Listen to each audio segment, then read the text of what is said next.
Hyderabad మలక్పేటలో tipper బీభత్సాన్ని సృష్టించింది. Brake fail కావడంతో డివైడర్ను ఢీకొట్టి bus లారీలను ఢీకొట్టింది. ఇక మలక్పేట చౌరస్తా టీవీ టవర్ సమీపంలో ఈ ఘటన చోటు చేసుకుంది. అయితే ప్రమాదం తర్వాత వాహనం వదిలి టిప్పర్ డ్రైవర్ పరారయ్యాడు. ఘటనలో 4 వాహనాలు ధ్వంసమయ్యాయి. ప్రమాదంతో అక్కడ భారీగా ట్రాఫిక్ జామ్ అయింది.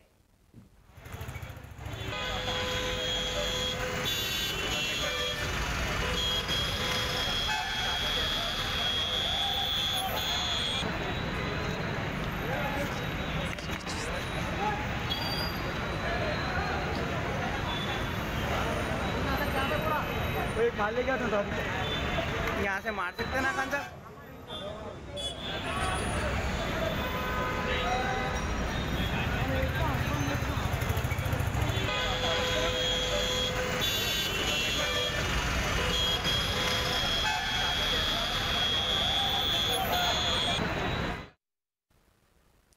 హైదరాబాద్ మలక్పేటలో టిప్పర్ బీభత్సాన్ని సృష్టించింది. బ్రేక్ ఫెయిల్ కావడంతో డివైడర్ను ఢీకొట్టి బస్సు లారీలను ఢీకొట్టింది.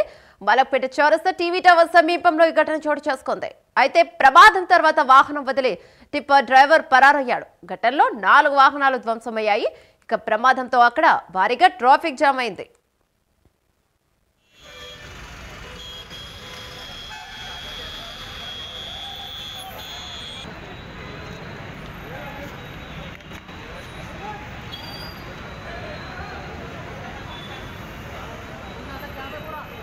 खाली क्या था यहाँ से मार सकते ना कंचा मेरे को दिख रहा ना।